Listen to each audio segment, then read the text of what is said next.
for joining into this session. It's one of 6 webcasts that have been organized instead of working groups at our annual gathering. And we're pleased that so many of you have joined. We're very fortunate to have 3 guests from the California Poor People's Campaign Committee, and they're all from the Bay Area.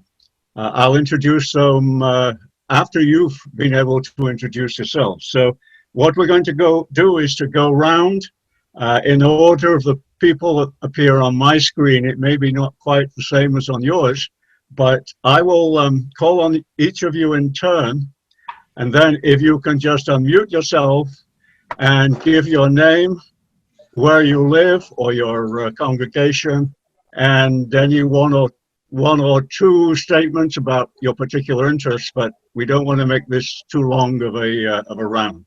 So let me start with Jill Tia. Okay. Unmute, please, Jill. That was quick. Hi, I'm Jill. I'm with the Christian Church of Vacaville, and I am their Commissioned Minister of Prayer. I'm currently taking a CPE course and discerning whether seminary is going to be a good fit for me. I'm going to skip the panel members and go to Nicholas Kalivas. Hi, I'm Nick Kalivas, and I'm an associate pastor at Forest Christian Church in San Francisco. And I have an interest in the poor people's movement for justice and other reasons. Thank you, Nick. Liz Throne next. You'll need to unmute yourself, bottom left-hand corner. Thank you.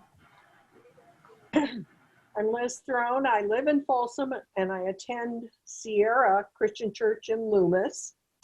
And I am part of Placer People of Faith Together, which is part of PICO. And we are working on affordable housing in Placer County. Thank you, Liz. Carl. I'm Carl Cordes. I'm from First Christian Church of Vallejo. I live in Vallejo. My interest, I don't know, everything. We know that, Carl.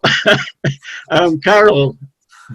Oh, Carol, me. I'm Carol Summerton from Lafayette Christian Church. Norman Bardsley. Thank you, Norm. Carol is from Lafayette, but she was breaking up a little. Jesse, you're next.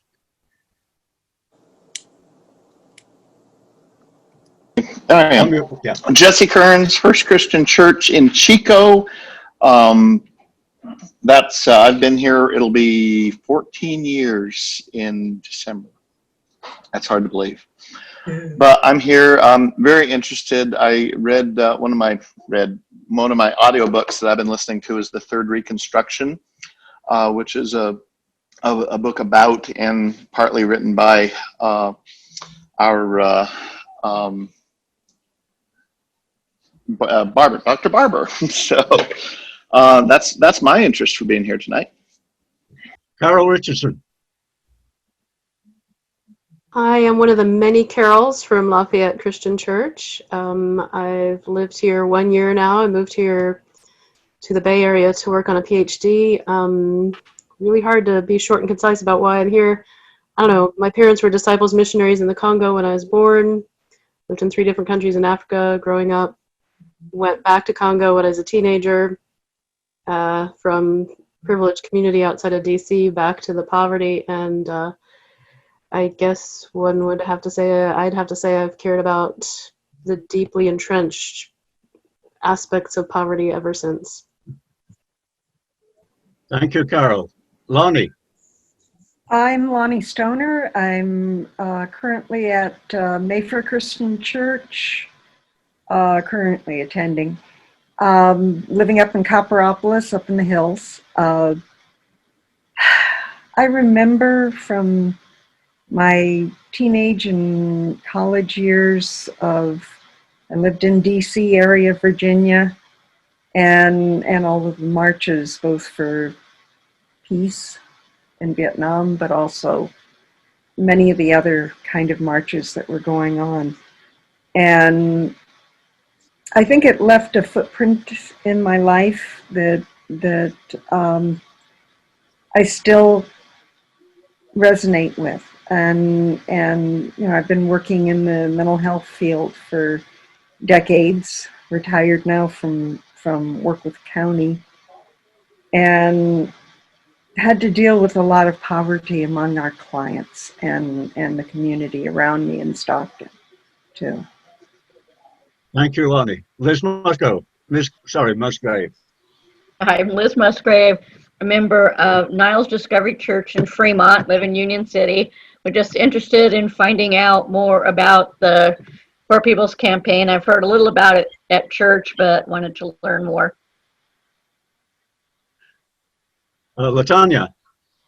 I'm Latanya Bynum. I'm the regional minister for the Christian Church of Northern California, Nevada. It's good to see all of you here.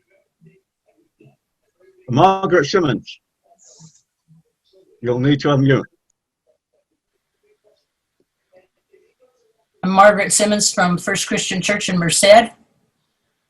I'm a little old church lady. I show up at meetings. What can I say? My particular interest, though, is in homelessness. Work with a nonprofit here. Thank you, Margaret. Monica. Yeah, Monica, Regional Office Women's Ministries, and among other things. Yeah, poverty. Yeah, that's where I am. Janet Chapman. Hi, I am at First Christian Church of Reading. I've been here about 6 years. Prior to that, I was in the Central Valley at Selma for 10 or so years, and in both situations, very interested and actively wanting to engage in ways that the church can help those who are impoverished, unsheltered, and Poor People's Campaign is an exciting door which I walked through and am enthused to see the way folks like William Barber and others are leading us to a new vision. Thank you, Janet. Helen Macera. Hi, I'm Helen Nazara, and this is my husband, Dave, who's also sitting in. I'm a lifelong resident of Vallejo and a member of First Christian Church Vallejo. And I'm glad to be here because this is important. Victor. Can you unmute, Victor? Oh, okay. I'm Victor, and you know. All right, that's good. Victor Smith, I'm with the Justice Commission, and you know I'm here to support Norman and the cause. Thank you all. Yeah, Victor lives in Sacramento, and I think teaches in Merced. Is that right, at the university or the community college? Jeremiah, it's your turn. Thank you. Yeah, I Jeremiah Jenkins, originally from Orlando, Florida. Currently a student at San Francisco Theological Seminary, working as minister in training at Lafayette Christian Church in Northern California. Yeah, really excited to be here. Got invited by Norman. I love the idea that, or I should say, I ascribe to the idea that poverty does not discriminate. And I think a lot of the fear of scarcity gets in the way. So I love the way that the Poor People's Campaign goes about it, and excited about doing what I can. Thanks. Marilyn Powell, can you unmute, please, and introduce yourself? Trying to. Marilyn Prowell, I'm from Fresno, and I've heard a little bit about the campaign, and I'm finding that nobody is immune to being poor. Thank you. It's good to have you here, Marilyn. Christopher.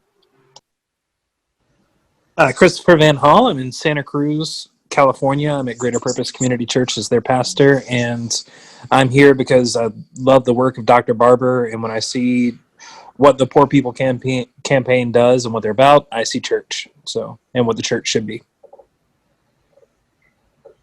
Thank you. Well, let me now move on to our panelists. Let me start with Randy Webster. She's a retired professor of special education, but let me just ask her to say in a minute what her current interests are. Randy? Well, my current interests since I've retired as a professor have been working with the Poor People's Campaign. I've been with them about 3.5 years now. I participated initially in the Moral Mondays in 2017, I guess, in the spring. And those were, for those of you who don't know, we marched on the capitals of about 40 different states across the country. With demanding an end to systemic racism, poverty, the war economy, and the military. Yep, I just said the military economy. And I've forgotten the other ones.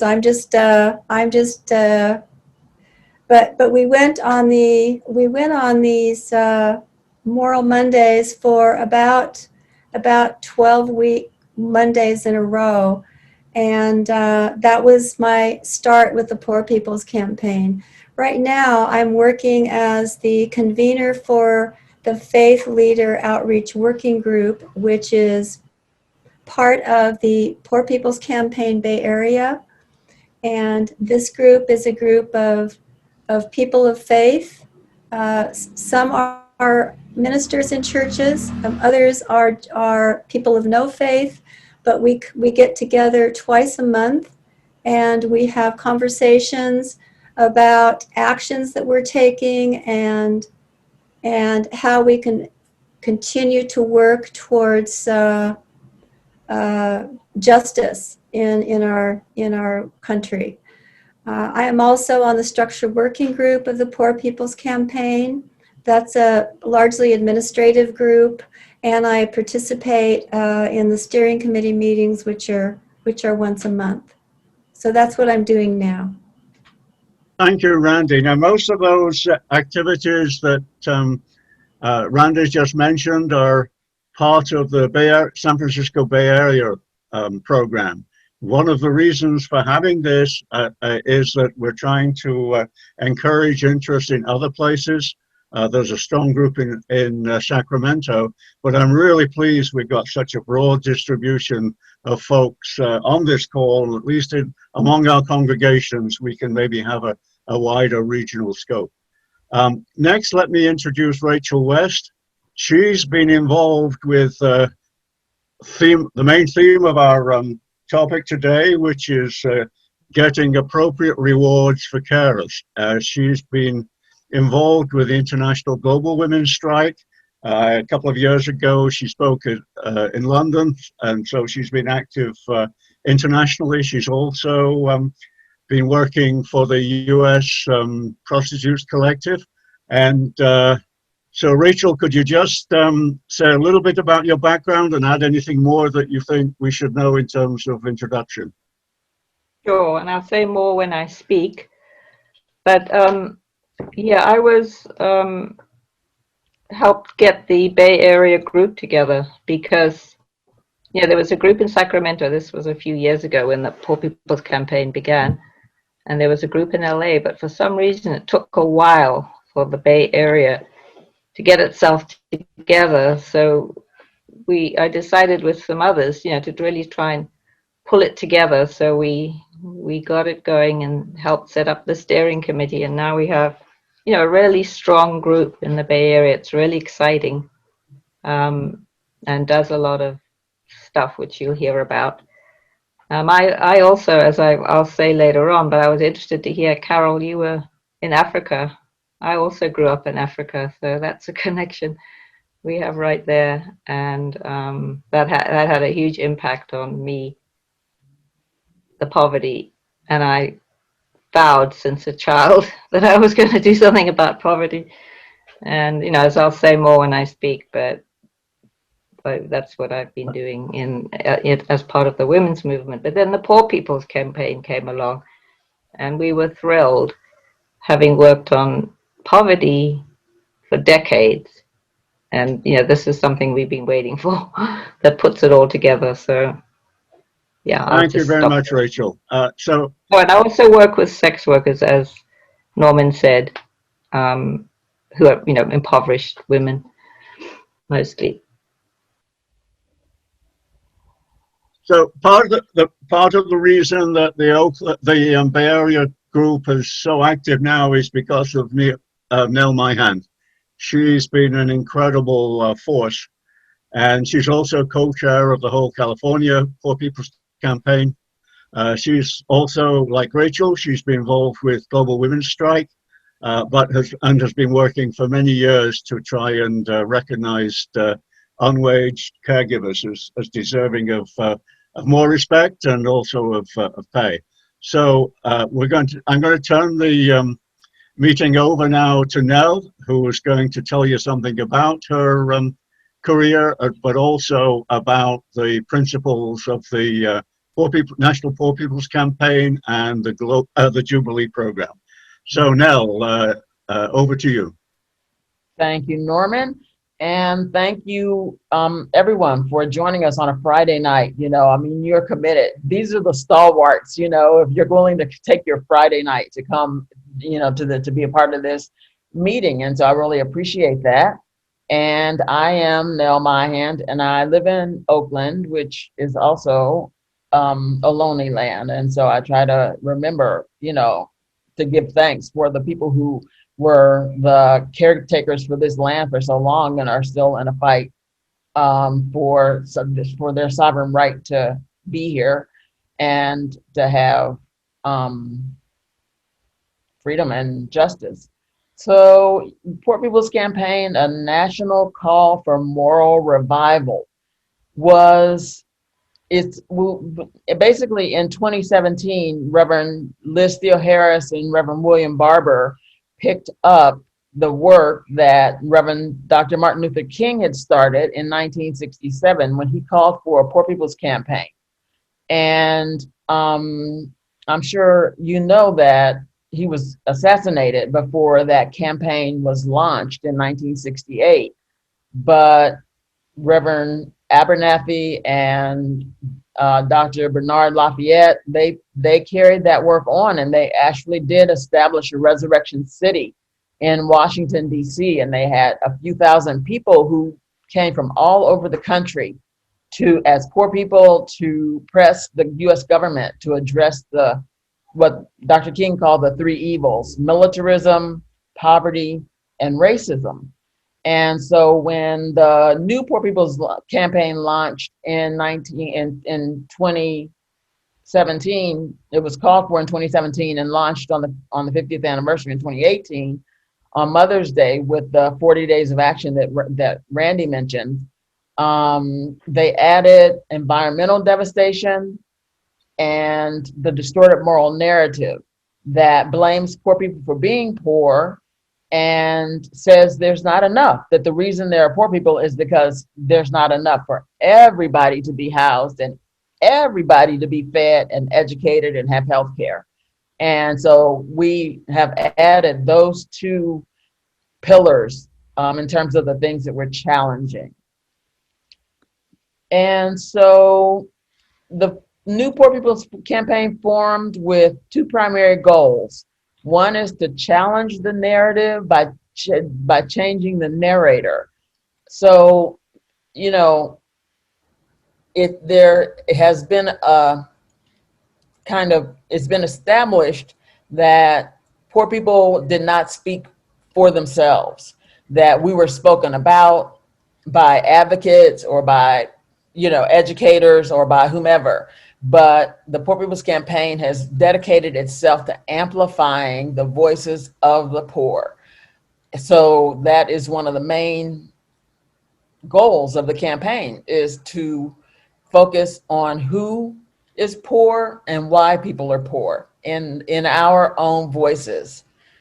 Before COVID, there were 140 million poor people, 43% of the population, living in poverty or one $400 emergency away from poverty. And so the idea that people are poor because of some personal failing, they're not smart enough, don't work hard enough, are unlucky, is absurd. 43% of the population is not poor because of some individual problem that they have faced in their life.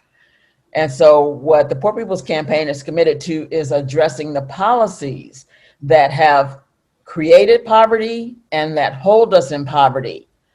And so that is the second goal of the Poor People's Campaign, is to build power through a fusion movement that unites communities and partner organizations to change the policies. So as Norman mentioned, we're guided by a set of fundamental principles. And so we thought it would be useful to take a few minutes to read those principles together. And so I'm going to share my screen. And I always have to hope that Zoom cooperates. That Zoom thinks the same thing that I think, So far, Zoom thinks the same thing that I think. And these are our fundamental principles. And Norman, can I ask for your help? Yes. What I'm going to do is I'm going to call you on in reverse order from the first round and ask you, each of you can read the principles on the screen. Please read one of them to us. If you can't, just let me know and I'll go on to the next person. So let's start with principle number 1, Christopher. Would you unmute yourself? Yes, I can. Yes, I can. We are rooted in a moral analysis based on our deepest religious and constitutional values that demand justice for all. Moral revival is necessary to save the heart and soul of our democracy.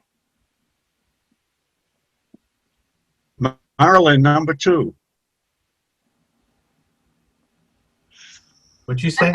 There we go. We are committed to lifting up and deepening the leadership of those who are most affected by systemic racism, poverty, the war economy, and ecological devastation, and to building unity across lines of division. Number 3, Janet Chapman. We believe that, number 3, we believe in the dismantling of unjust criminalization systems that exploit poor communities and communities of color, and the transformation of the war economy into a peace economy that values all humanity. Thank you, Janet. Number 4, Helen. We believe that equal protection under the law is non-negotiable.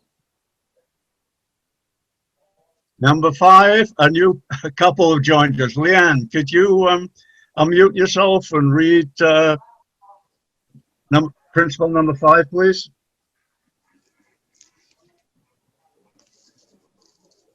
Can you unmute Leanne and Don? No? Latanya, could you read number 5 then, please? Sure. We believe that people should not live in or die from poverty in the richest nation ever to exist. Blaming the poor and claiming that the United States does not have an abundance of resources to overcome poverty are false narratives used to perpetuate economic exploitation, exclusion, and deep inequality. Leanne seems to be unmuted. Could you read number 6, Leanne, please? We recognize the centrality of systemic racism in maintaining economic oppression must be named, detailed, and exposed empirically, morally, and spiritually. Poverty and economic inequality cannot be understood apart from a society built on white supremacy. Now, Victor, you seem to be having problems with the connection. So the next one is pretty long. So I'm going to ask Jeremiah if he could read number 7, please. 7. Whereas the distorted moral narrative of religious nationalism blames poor and oppressed people for our poverty and oppression, our deepest religious and constitutional values insist that the primary moral issues of our day must be how our society treats the poor, those on the margins, women, LGBTQIA plus folks, workers, immigrants, the disabled and the sick, equal protection under the law, and a desire for peace, love, and harmony within and among nations. Thank you. Number 8, Monica.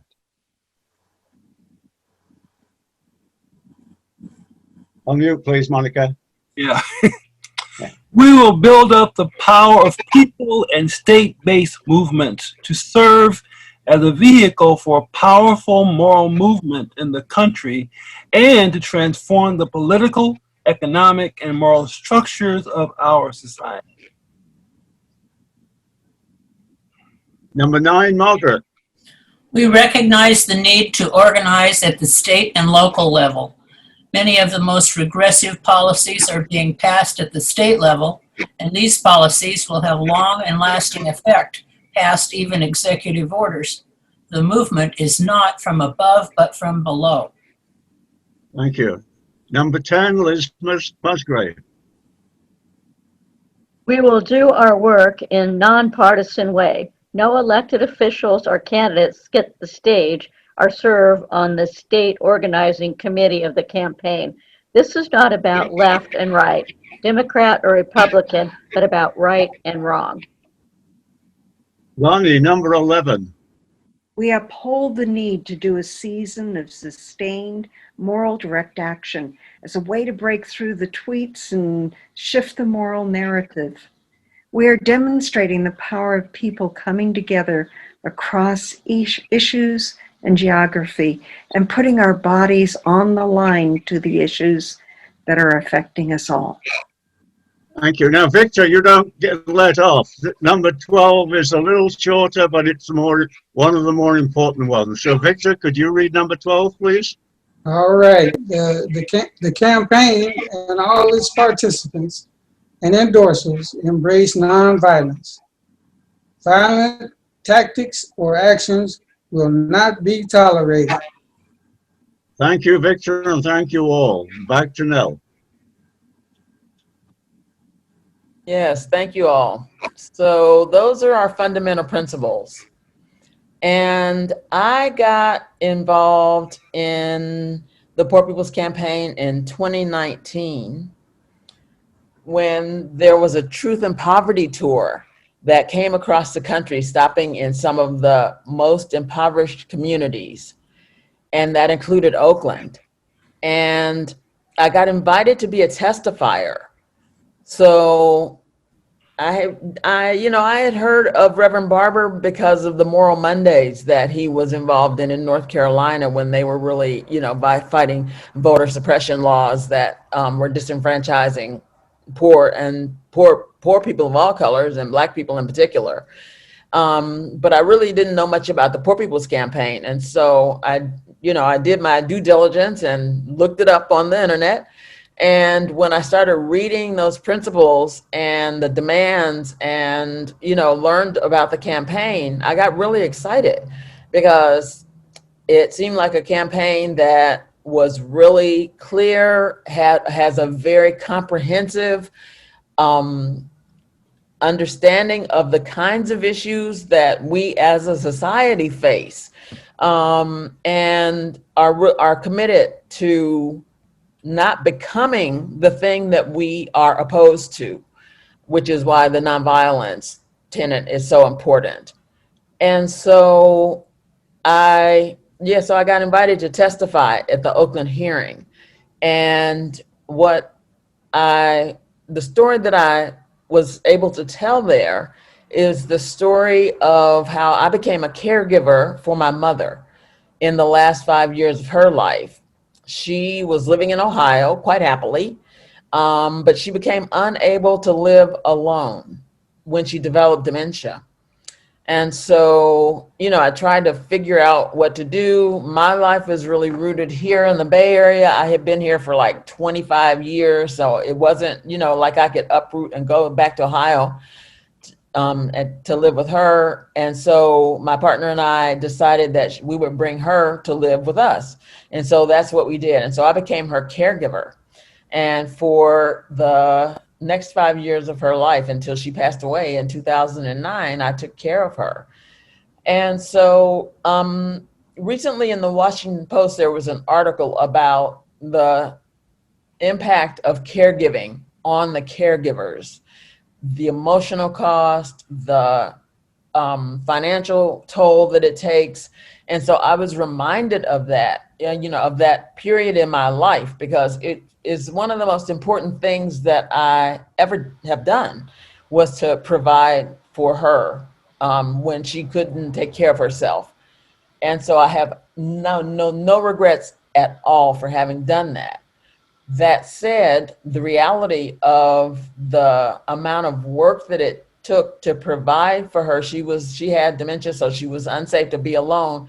And so, really, it was like 24-hour care that I was providing for her. And so fortunately, I had a fabulous community of support. The Global Women's Strike helped me a lot. But it took its toll. And so after she passed away, I had a nervous breakdown and got diagnosed with a disability and like that.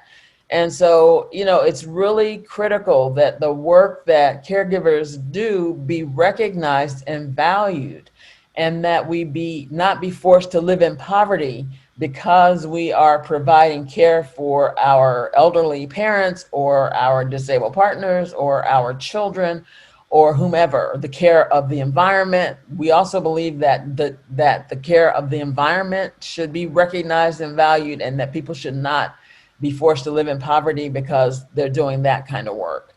And so that's really how I got involved in the Poor People's Campaign back in 2019.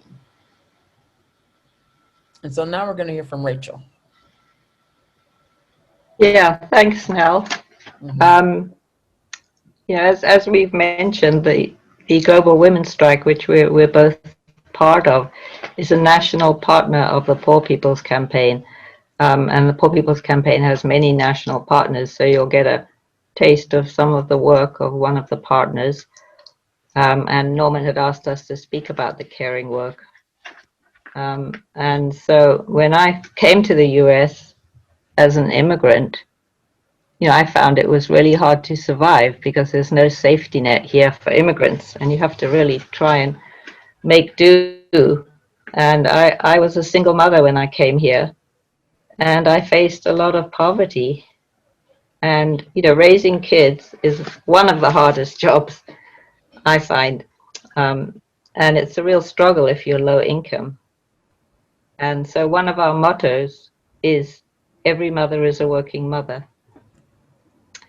It's crucial to me and other women that the Poor People's Campaign has taken up the issue of poverty as a key focus, along with the other interlocking injustices of racism, environmental degradation, militarism and the war economy, and the distorted moral narrative.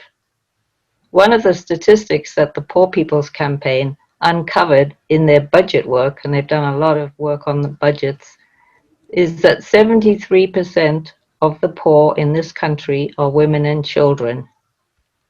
We're really glad that the PPC has come up with policy proposals to address that shocking statistic, and Nell's going to say some of what they are. But the PPC also shows that out of the 140 million or many more now poor and low-income people in the US, Black, Latinx, and other people of color are disproportionately poorer. So the caregiving work that Nell described that she had done, Global Women's Strike has been campaigning for decades to get this work valued and paid for, because society depends on this work. It's overwhelmingly done by women, and our contributions, raising kids, all the caregiving that we do, has been mostly unpaid and ignored and invisible. There are some 53 million unpaid family caregivers in the US and 11 million stay-at-home parents. Caregiving work is valued at $500 billion a year, but many caregivers are struggling and poverty is increasing. The pandemic, though, has exposed just how much caregiving work is being done. I mean, there's articles every day now in the paper, you know, talking about women at home trying to do their jobs on the computer and their kids are interrupting all the time. And, you know, it's just become much more visible. And so, you know, we think now is a good time to really push it, given that visibility. And I'll say a bit more about some of the things we've been doing around that. One result of poverty is that women, particularly single mothers, have turned to prostitution to feed our kids, to put a roof over their heads, and to help survive, help families survive. The fact that 51 million families in the US can't afford the basics like rent and food is causing prostitution. Women end up being criminalized, and it's a disaster that mothers are going to jail. So many women in prison are mothers, many women of color, and end up having their children once they get into prison, fast-tracked into adoption, and then it's practically impossible to get them back. And as Liz Theo Harris, the co-chair of the Poor People's Campaign, has said,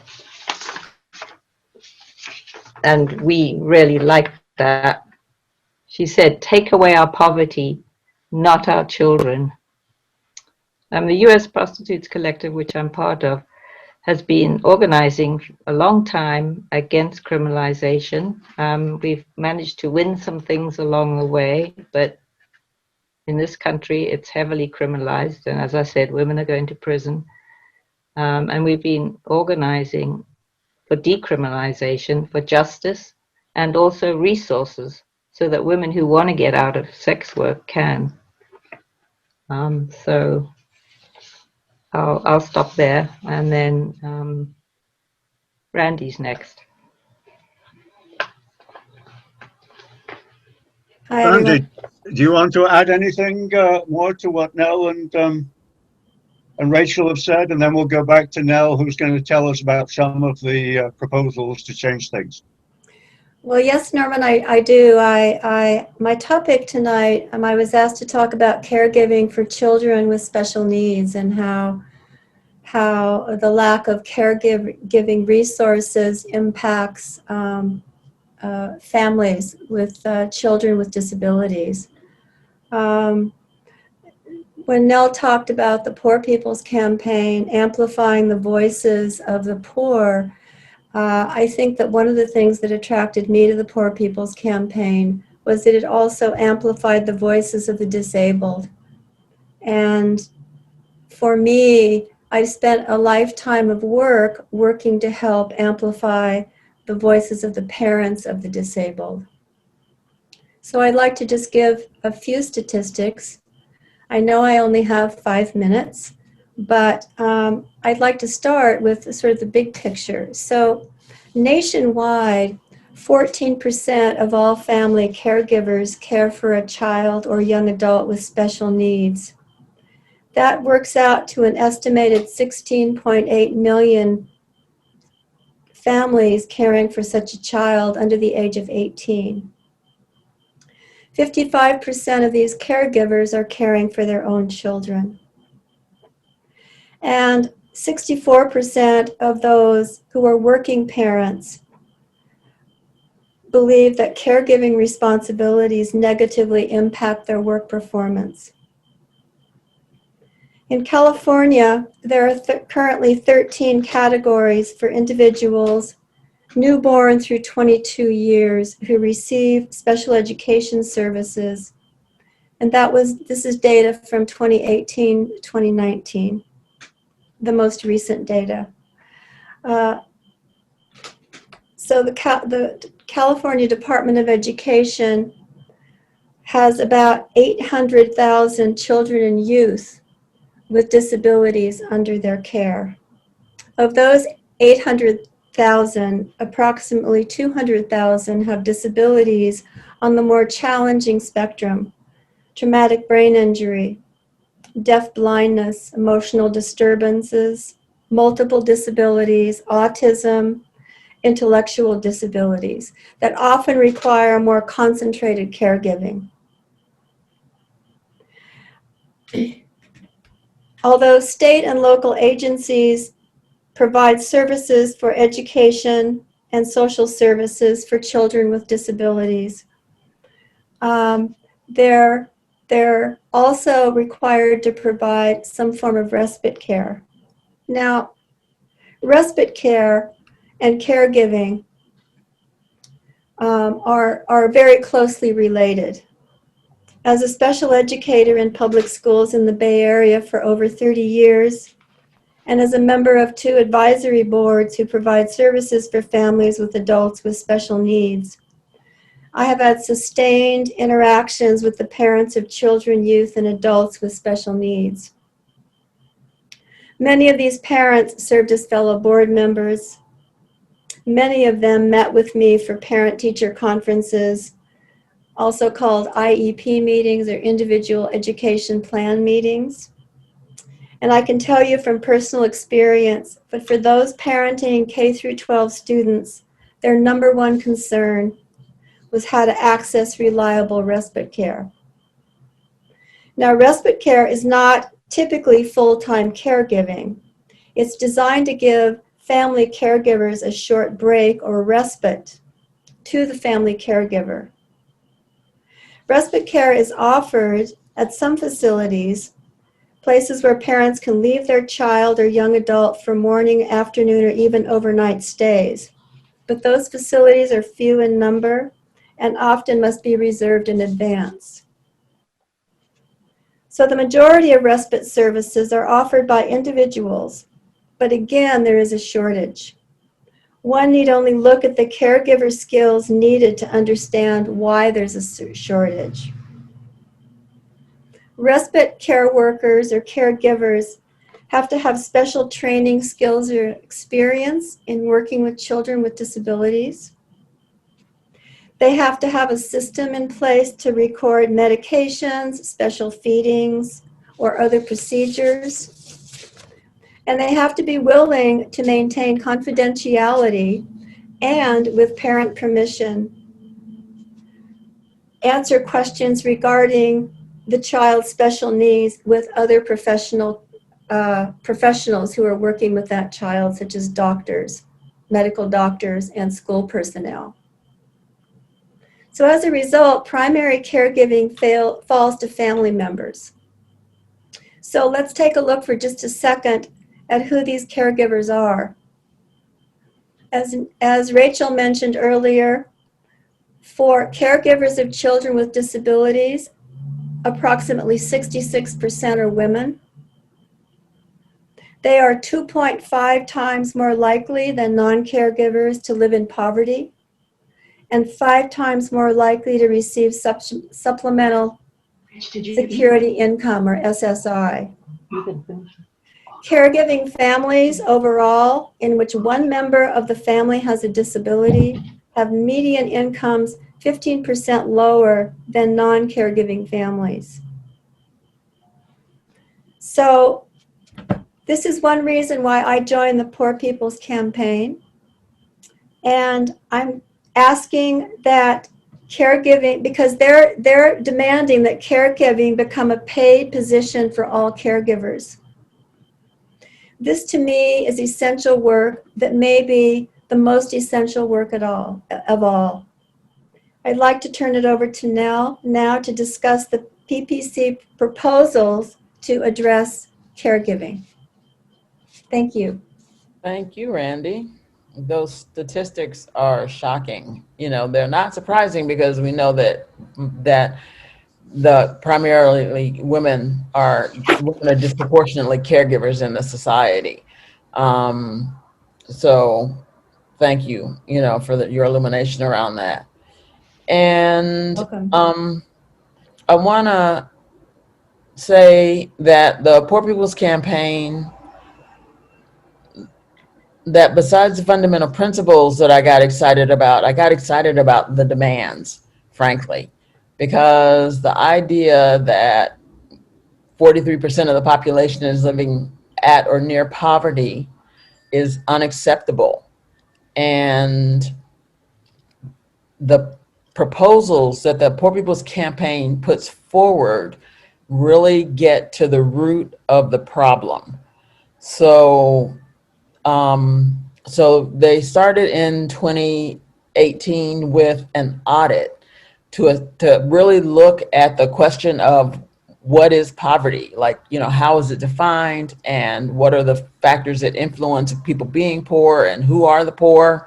And so, you know, so that figure that Rachel talked about, that 73% of the people living in poverty are women and children, and we know that there are 65.6 million white people who are non-Latinx people who are living in poverty, which in raw numbers is more people than people of color.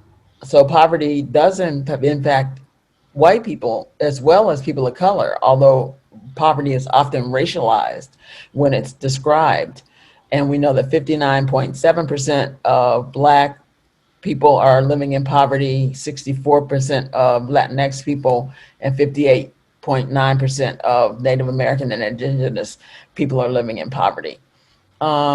So, you know, poverty is a big problem. And the Poor People's Campaign in 2019, we had a Moral Action Congress in Washington, D.C. that brought together people from the 40 plus states where there are state campaigns. And we did a few different things there. We had a freedom school, and there were people who had been at the 1968 Poor People's Campaign who came to talk about their experiences, and people from all over the country talked about the organizing that they were doing around addressing the pillars.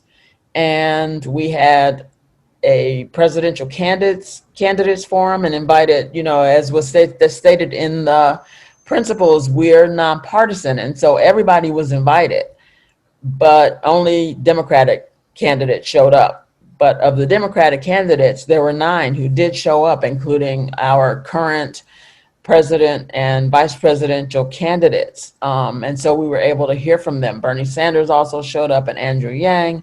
And so, you know, they came not to speak to us, but to listen, you know, which is like turning the tables for politicians, because they're used to being listened to. And so it was an opportunity for us to raise the questions that we have as poor people and remind them that we are their constituents, and that they will, you know, if elected, represent us, and that we have a right to be heard. And so that was a really powerful experience. And then the third thing that happened there was that the moral budget was released. And so the findings from the audit about these numbers of poor people and why people are poor, the Poor People's Campaign said, well, we have some ideas about what to do about that. And so the moral budget was released, and it made a proposal that there is enough actual resource in this country to feed, house, clothe, provide education. People should be able to make a living wage, you know, that those things could be accomplished. And so the set of demands includes things like changing the percentage of the discretionary budget that's spent on the military. Currently, we spend 53 cents of every dollar on the military, and we only spend 15 cents of every dollar on anti-poverty programs. And so we feel like that's a distortion, that's immoral, basically, that you devote a disproportionate amount of resource to killing. As the Global Women's Strike likes to say, invest in caring, not killing. So the Poor People's Campaign is in alignment with that idea. And so the moral budget was delivered to the Budget Committee of the Congress, so that if they could not figure out where to find the money to take care of the human needs and the environment, we offered them some ideas about that. And so that happened in 2019. And then this year, the Poor People's Campaign released the Jubilee policy platform, which is what we call a moral agenda. And the Jubilee policy platform has a few things about it that I find really quite exciting, including that, well, it's based on 5 principles that include things like that it's rooted in our deepest constitutional and moral values, and everybody in, nobody out. And when you lift from the bottom, everybody rises. Rather than trickle down, we need to lift from the bottom. And again, it's restated that we prioritize the leadership of the poor, low income, and most impacted, and that debts that cannot be paid must be relieved. And so it seems like it was prescient because this was before COVID. And now, now we have 30 million people out of work. We have, soaring rates of poverty. We're facing a tsunami of evictions come January. It's estimated that there may be as many as 40 million more people forced out of housing onto the street. So again, we feel like that is a reflection of the immorality of the political agenda that we are suffering under. And so in the Jubilee policy platform, part 2 talks about promoting the general welfare and describes the right to welfare and an adequate standard of living. And it starts with changing the poverty measure to reflect current conditions, redefining poverty in terms of economic security and the ability to meet basic needs. And so if the idea that the federal minimum wage is $7.25 an hour is abominable, because there's nowhere in the country that you can rent a 2-bedroom apartment on $7.25 an hour. And so that's a poverty wage. And we feel like that, it's not a feeling. We insist that that is unacceptable, and that we need to include that a living wage is a guarantee that people who are working should be able to make a living wage. And so that's one of the things that is outlined in the Jubilee policy platform. And also the policy platform calls for caregivers to be paid. It says that we should establish a guaranteed entitlement of the poor to a direct cash assistance program. Payments must go to primary caregivers and be commensurate with an adequate standard of living today. So we feel like that is monumental, because it's a way of acknowledging that caregivers are doing work that's vital, and that we should not be forced to live in poverty. So we're excited about that, and that we have believed that welfare is not a burden but a right, that no one should be forced to live in poverty in the richest country in the world. So I will drop the link to the Jubilee policy platform in the chat in just a minute. Randy, I think, did it. Oh, okay. Thank you, Randy. Okay. So let's see. And I think at this point, we're going to go back to Rachel, and she's going to tell us about some of the progress that's been made on the front of fighting for a care income now and payment for caregivers. Okay. I'll just go back a little bit because we've been doing this since 1972, when we were the Wages for Housework campaign. And then in the 70s and the 80s and the 90s, we decided to go to the United Nations to bring our issue to the UN. and we went to all the conferences. They had women's conferences. There was a decade for women. It was an amazing time.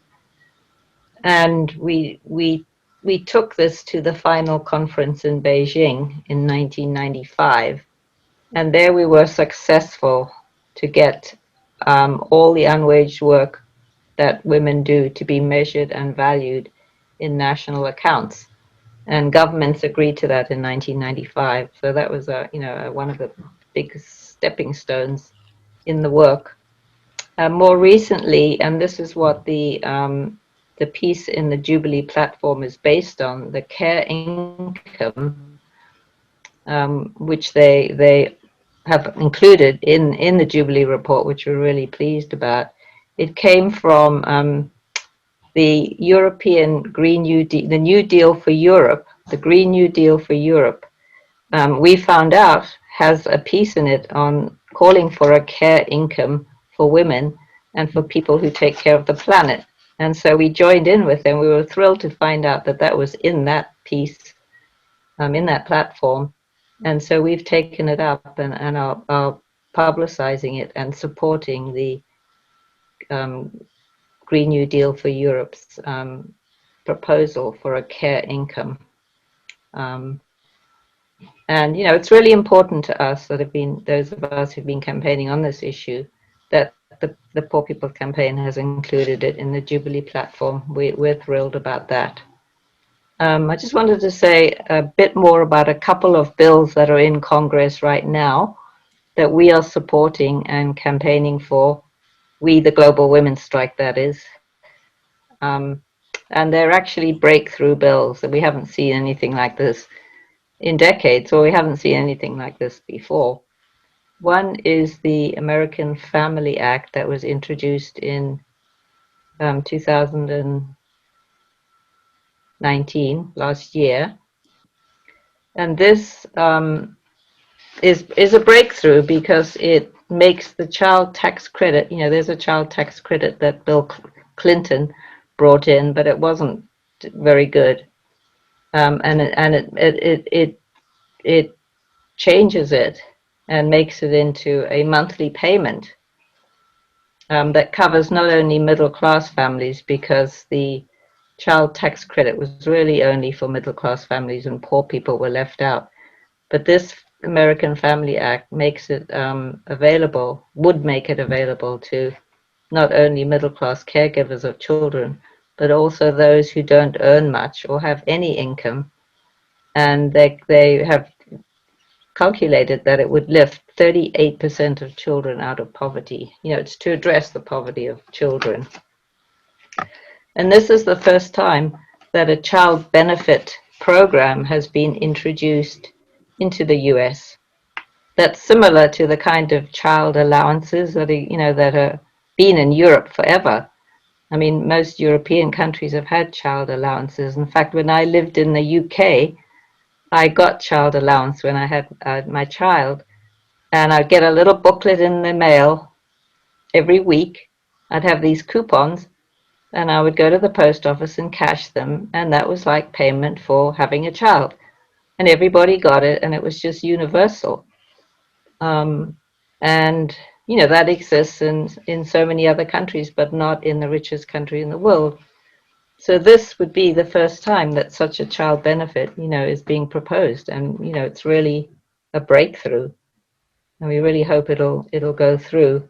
The American Family Act, and it makes a difference financially to poor people. I mean, the child benefit I got wasn't a lot of money, but it was really helpful to get that every week, or I could save it up and not cash it out and then go, have a bit of extra money. And the American Family Act is proposing $300 per month for each child under the age of 6, and $250 per month for each child under the age of 17. So it's because it's child tax credits, it's that kind of legislation is easier to get through than campaigning for welfare, because welfare has been so discredited by Reagan and all of it. It's child tax credits are supported on both sides of the both Democrats and Republicans. So, we're hopeful, and especially if we get, a new people in the House and the Senate, we'll have a better chance to get it through.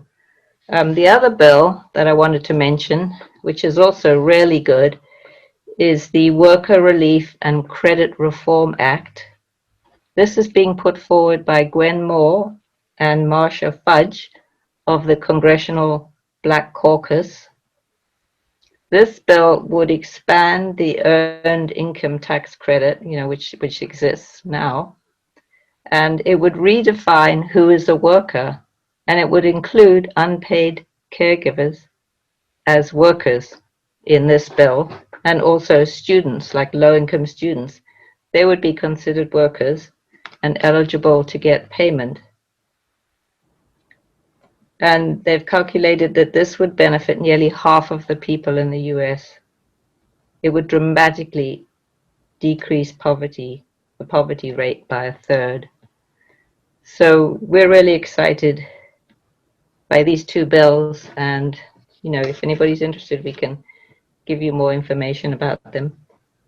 We'd hoped to get some slides together, but we didn't get a chance to. Sorry about that. And then a recent initiative, just to end, that Global Women's Strike's been involved in is with others. It's a nationwide initiative called Election Action for Caregivers.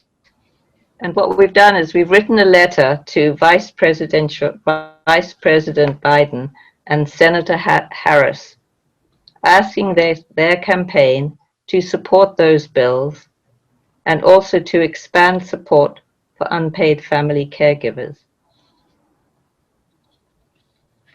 You want me to share the screen? No. Oh, Okay. yeah, because we've actually come up with a graphic that we're going to be doing a Twitter campaign next week with, right before the debates. And this is our graphic. And we're asking Biden to expand he has a proposal on child tax credits. Everybody says it's so great. Well, it's good for childcare, if you have a job and you need childcare, but it doesn't mention caring for children at home. And so we've asked him to expand his proposal on child tax credits to include families caring for children at home, not only those putting children in daycare. Our case to them is that their support for these policies would be a boost, an incentive to the millions of caregivers in the US to vote, which could make a difference. So we're asking organizations and individuals to sign on to this letter. I think Nell's going to put a link to the letter in the chat box. And we're asking people to support. It would be great to have your support. You can sign individually or as a group if you belong to an organization or group. We're asking people to sign up. So thank you very much.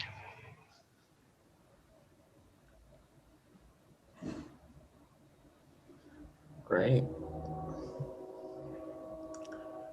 Well, thank you very much, Nell and Rachel and Randy. I want to honor people's time, and so we're so grateful for all the information that we have received in this session. Let me remind everyone that if you press on the chat icon and show the chat screen, then at least for PCs, down at the bottom right-hand corner, there's an icon saying File, and to the right of that, there are 3 dots. If you press on that, something comes up.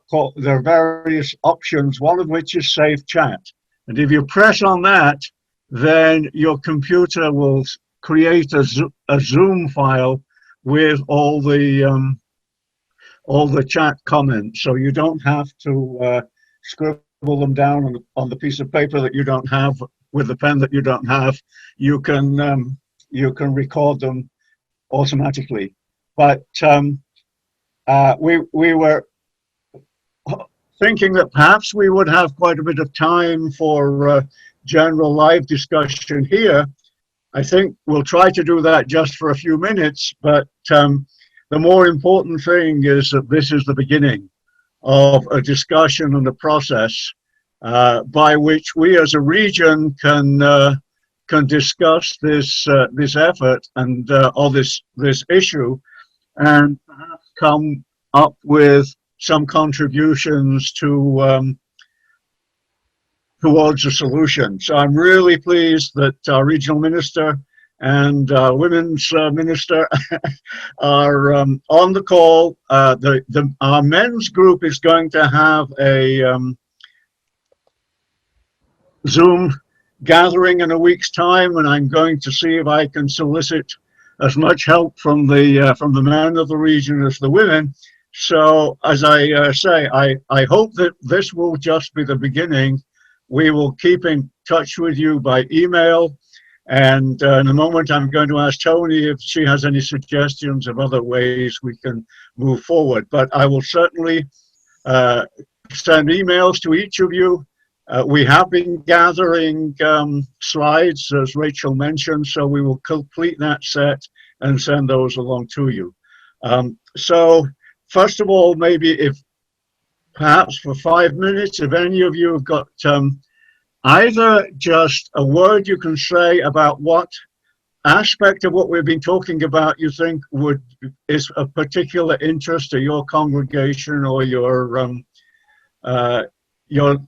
community. There are many different problems, and there are many sectors of the community that are particularly vulnerable. We heard about immigrants, we heard about sex workers, we heard about the disabled, we heard about children who need special care before school.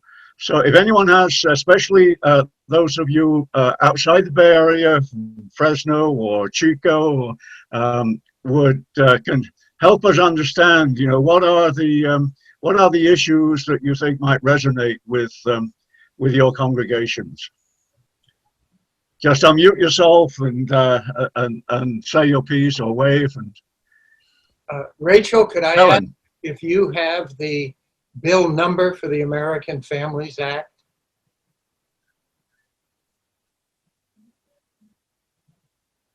I'd like to research and see where it stands in Congress. It's kind of late in the session, but they may have to reintroduce it next year. She's muted. unmute yourself, please, Rachel. Whoops, sorry. I'm sorry, I don't have the bill number for that one. I have it for the Worker Relief and Credit Reform Act is HR 5271. Okay, I'll look it up. If you look it up, yeah, you'll easily find it. Thank you. But we should try to get something on the American Families Act and get that to you also. Yeah, we can. Yeah, we have it. We have a little outline of it.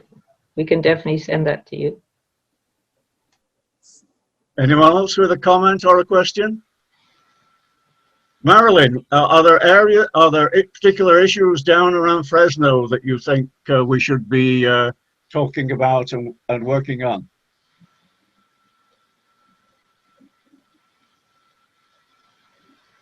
Are you muted?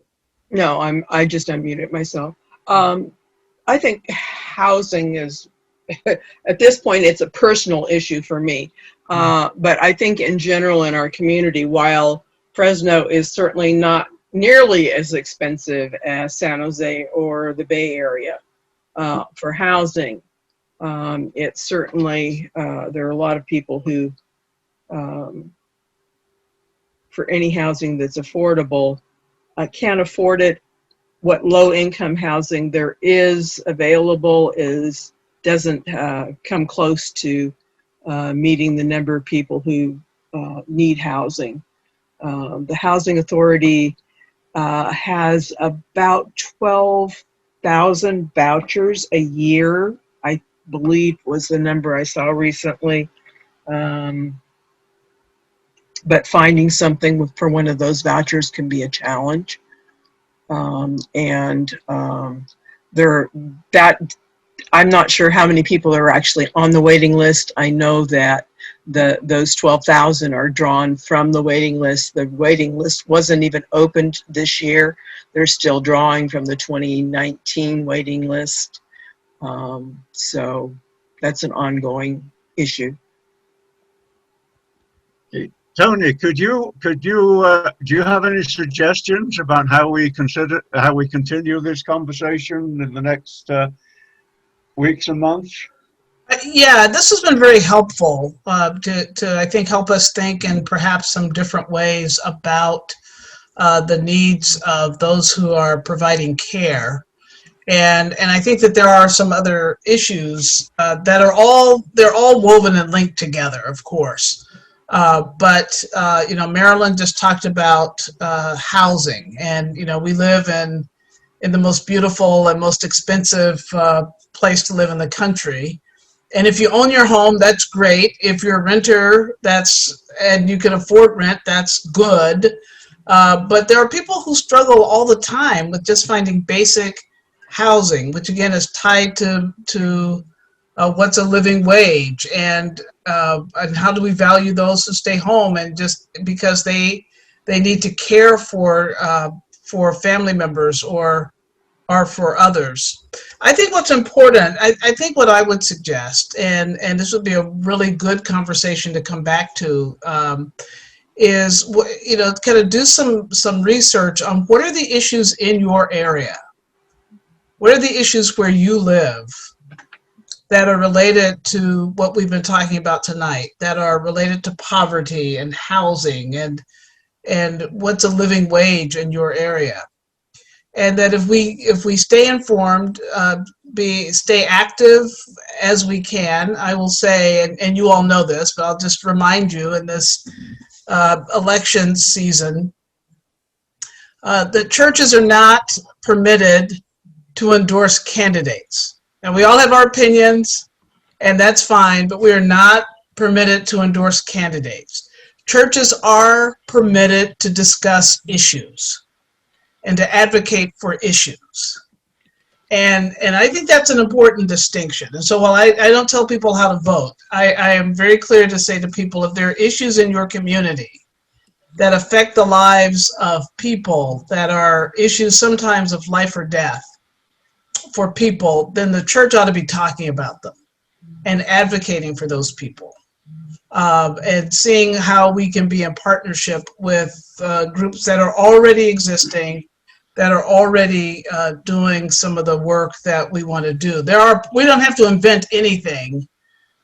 We may just need to connect with other people doing the work as we have done, as we're doing by this conversation and our concern for the Poor People's Campaign and how we might participate in that. So find issues that are important to your community.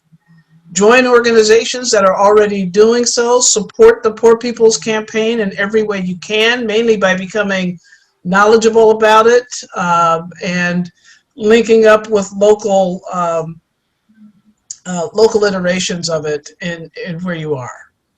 So that would be what I would suggest. And we can come back to this conversation and expand it. Thank you very much, Tony. Now, I want to pass back to Nell because she was going to finish up with some words about voting. So, Nell, can you just help us conclude this session and remind us of the importance of the next couple of weeks? Yes, well, I want to echo what Reverend Bynum said about we don't tell people who to vote for, but we do suggest that they investigate whether or not people are putting forward a moral agenda. And then you don't have to tell people who to vote for because it becomes obvious, And so Reverend Barber, you could have noticed, has been here looking over my shoulder. And so he's here to remind me that, I want to invite you to our webinar. We're having a webinar on Sunday at 2:00 called Voting is Power Unleashed. And I just put the RSVP link in the chat. And Voting is Power Unleashed is also the name of a report that the Poor People's conducted some research looking at why there were, 100 million people who didn't vote in 2016, and what would change if they had, why they didn't vote, and what would change if they had. And so they found that people didn't vote. Many people didn't vote because they couldn't get off work, didn't have transportation. It's not convenient. You can't wait in long lines and get to work on time. Then, people sacrifice voting. But the other thing is that they found that the politicians were not speaking to them about their issues. And so they don't see themselves represented, so they don't feel like it's worth their time and effort. So they looked further into, well, what if those people had vote, people who are poor and low income, people in the United States who, have the right to vote, and found that in different states, some states as little as 1% increase in poor and low income people voting for a moral agenda would have changed the outcome of races in those states. And the most they found, the largest percentage that they found was 19%. That if 19% more people, poor and low income people voting for a moral agenda had voted, would have changed the outcome. And so we've been doing massive get out the vote work. And so here in California, we developed door hangers that had on one side the census and on the other side the vote, that we distributed in September, 12,000 around the state. And we have another run that we're going to distribute in the upcoming weeks that are focused solely on the vote in Spanish and English and in Korean all around the state, encouraging people to vote because it really does make a difference. People, it's easy to get lackadaisical in California because you think, oh, well, we're going to be okay. But let's not feel too relaxed about it. And the reality is that regardless of who is in the White House on January 21st, we need to have a movement that continues to press them to address the needs and the issues of poor and low income people. So I wanted to just invite you all to join us on Sunday at 2:00. Thank you. Well, thank you very much, Nell. Thank you, all the participants, Rachel and Randy. Thanks also to our unseen coordinator, who's, I think, hiding behind that regional office sign. Thank you very, very much, Jim. And as I mentioned, we'll keep in touch, and I hope you'll keep in touch with us. Thank you, Norman. Well, thank you. And don't forget to save the chat if you want to not lose some of these links. There's Mr. Reliable. Thank you, Jim. Thank you to the panelists. You're very welcome. Thank you, everyone. Thank you. Good night, everyone. Good night. Thank you, Norm.